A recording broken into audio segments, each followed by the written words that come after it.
ನಮಸ್ತೆ ಎಜಿ ನ್ಯೂಸ್ಗೆ ಸ್ವಾಗತ. ಹಾವೇರಿ ಜಿಲ್ಲೆ ಶಿಗ್ಗಾವಿ ತಾಲೂಕಿನಲ್ಲಿ ಇಂದು ದಿನಾಂಕ 10/10/2025 ಶುಕ್ರವಾರ ದಿನದಂದು ವೀರರಾಣಿ ಕಿತ್ತೂರಾಣಿ ಚೆನ್ನಮ್ಮ ಸರ್ಕಲ್ನಿಂದ ತಹಸೀಲ್ದಾರ್ ಕಚೇರಿಯ ತನಕ ನೊಂದ ರೈತ ಪಡೆ ಬೆಳೆ ವಿಮೆ ಹಾಗೂ ಬೆಳೆ ಪರಿಹಾರ ಕೊಡುವಂತೆ ಆಗ್ರಹಿಸಿ ಪ್ರಗತಿಪರ ರೈತರು ಬೃಹತ್ ಪ್ರತಿಭಟನೆ ಮಾಡಲಾಗಿತ್ತು. ಬೇಡಿಕೆಗಳು ಇಂತಿವೆ.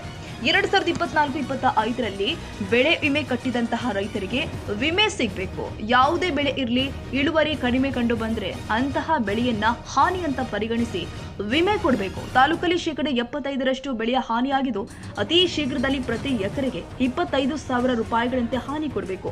ವಿಮಾ ಕಂಪನಿಯವರು ಈ ತಾಲೂಕನ್ನ ಕಡೆಗಣಿಸದಂತೆ ಎಚ್ಚರ ವಹಿಸಬೇಕು. ಪ್ರಗತಿಪರ ರೈತರು ಘೋಷಣೆ ಮೂಲಕ ಕೂಗಿದ್ರು. ಆದ್ದರಿಂದ ರೈತ ಬಾಂಧವರು ಹೆಚ್ಚಿನ ಸಂಖ್ಯೆಯಲ್ಲಿ ಈ ಹೋರಾಟದಲ್ಲಿ ಭಾಗವಹಿಸಿ ಯಶಸ್ವಿಗೊಳಿಸಲಾಗಿತ್ತು.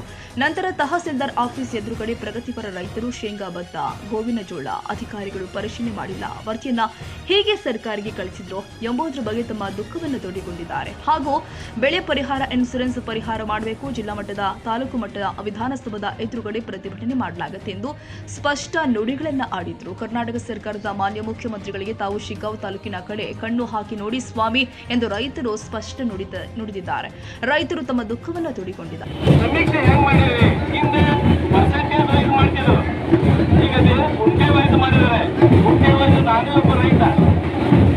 ಬೆಳೆ ಸಮೀಕ್ಷೆ ಏನಾಗಿದೆ ಅಂತಂದ್ರೆ 2 ಎಕರೆ ಇದೆ ಅಂತ ತಿಳ್ಕೊಂಡ್ರೆ ಅದರಲ್ಲಿ 10 ಗುಂಟೆ ಬೆಳೆ ಹಾನಿಯಾಗಿದೆ ಅಂತ ತೋರಿಸಿದ್ದಾರೆ. ಸರ್, ಯಾವ ಪ್ರಮಾಣದಲ್ಲಿ ಇವರು ಬೆಳೆ ಸಮೀಕ್ಷೆಯಿಂದ ಮಾಡಿದ್ರು?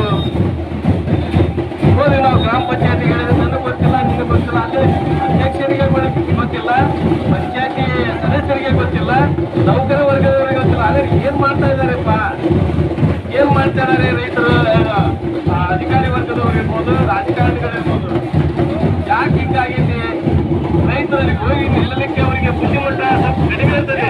ಯಾಕಂದ್ರೆ ನಾನು ತಪ್ಪು ತಿಳುವಳಿಕೆಯಿಂದ ಹೇಳೋದಿಲ್ಲ, ರೈತರು ತಮ್ಮ ಕೆಲಸಗಳಲ್ಲಿ ಇದಾಗಿರ್ತಾರೆ. ಏನೇ ಆಗಲಿ, ಇವತ್ತು ನಮಗೆ ಬೆಳೆ ಪರಿಹಾರ ಮತ್ತು ನೊಂದಿರ್ತಕ್ಕಂಥ ರೈತರಿಗೆ, ಗಾಯ ಆಗಿರ್ತಕ್ಕಂಥ ರೈತರಿಗೆ ಬರೆಯತಕ್ಕಂಥ ಇಡೀ ಶಿಗ್ಗಾಂವ್ ತಾಲೂಕಿನಲ್ಲಿ 3 ಇಲಾಖೆಗಳು ಜಂಟಿ ಸಮಿತಿಯನ್ನು ಮಾಡಿ ಬರೆಯನ್ನು ಹೇಳಿರ್ತಕ್ಕಂಥದ್ದು ಇವತ್ತು ನಮಗೆ ಸ್ಪಷ್ಟವಾಗಿ ಗೊತ್ತಾಗಿದೆ. ಹೆಂಗ ಬರೆಯುವ ನಮ್ಗೆ ಗೊತ್ತಿದೆ. ಮಾತಾಡಕ್ಕೆ ಧ್ವನಿ ಇದ್ದಿದ್ದಿಲ್ಲ, ಇವತ್ತು ನಮ್ಮ ಧ್ವನಿ ಬಂದಿದೆ. ಅದು ಮತ್ತು ಹೋರಾಟದ ಶಕ್ತಿಯಿಂದ ಇವತ್ತು ನಮ್ಮ ಧ್ವನಿ ಬಂದಿದೆ. ಇವತ್ತು ಅಧಿಕಾರಿ ವರ್ಗದವರಲ್ಲಿ ವಿನಂತಿಯನ್ನು ಮಾಡ್ಕೊಳ್ತೇವೆ. ಯಾವ ತಪ್ಪಾಗಿ ನಮ್ಮ ರೈತರು ಏನು ಅನ್ಯಾಯ ಮಾಡ್ಯಾರ? ಈ ವರ್ಷ ಮಳೆ ಆಯಿತು. ಮಳೆ ಆಗಿರ್ತಕ್ಕಂಥ ಸಂದರ್ಭದಲ್ಲಿ, ಬಿತ್ತನೆ ಮಾಡಿರ್ತಕ್ಕಂಥ ಸಂದರ್ಭದಲ್ಲಿ ಎಳೆ ಕುಂಟಿ ಹೊಡೆಯಕ್ಕಾಗಲಿಲ್ಲ. ನಮ್ಮ ಬೆಳೆ ಹುಟ್ಟಿದ್ರು, ಅದ್ರ ಜೊತೆಗೆ ಕಸಾನ ಹೋಗ್ತು. ಇದೇ ಸಂದರ್ಭದಲ್ಲಿ ಮಾನ್ಯ ತಹಸೀಲ್ದಾರ್ ಆದ ಯಲ್ಲಪ್ಪ ಗೋಣೆಣ್ಣವರ್ ಹಾಗೂ ಶಿಗ್ಗಾವಿ ತಾಲೂಕಿನ ಕೃಷಿ ಸಹಾಯಕ ನಿರ್ದೇಶಕರು ಆಗಿರುವಂತಹ ಕೋಟ್ರೇಶ್ ಜಂಗ್ಲಿ ಇವರಿಗೆ ಬೆಳೆ ವಿಮೆ ಹಾಗೂ ಬೆಳೆ ಪರಿಹಾರ ಕೊಡುವಂತೆ ಆಗ್ರಹಿಸಿ ಪ್ರಗತಿಪರ ರೈತರು ಮನವಿಯನ್ನು ಸಲ್ಲಿಸಿದರು.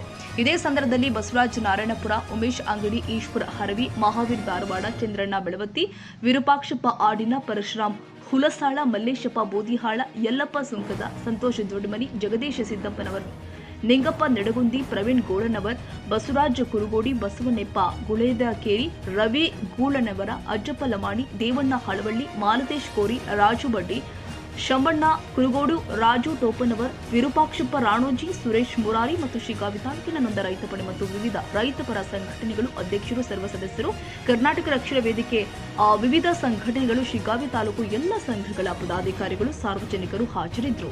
Raviraj S Samshi, Shiggavi, AG news. ಕನ್ನಡಿಗರ ಮೆಚ್ಚಿನ ನಿಮ್ಮ ಎಜೆ 24/7 ನ್ಯೂಸ್ ಕನ್ನಡ ವಾಹಿನಿ ಇದೀಗ ಟಿವಿಯಲ್ಲಿ ಲಭ್ಯ. ವೇಳೆ ನೋಟಿಸ್ ಕೊಟ್ಟಿದ್ರೆ ವಾಪಸ್ ತಗೋತೀವಿ. ಇವತ್ತು ವಕ್ಫ್ ಪ್ರಾಪರ್ಟಿ ಅಂತೇಳಿ ಬರ್ತದೆ ಅಂತ ಹೇಳಿದ್ರೆ ರೈತರು ಬೀದಿಗೆ ಬಂದ್ರೆ ಏನ್ ಮಾಡ್ಬೇಕಾಗತ್ತೆ? ಯಾರು ವೋಟ್ ಹಾಕಲಿಲ್ಲ ಅಂದ್ರೆ ಗ್ಯಾರಂಟಿನೆಲ್ಲ ಸ್ಟಾಪ್ ಮಾಡ್ಬಿಡ್ತೀವಿ.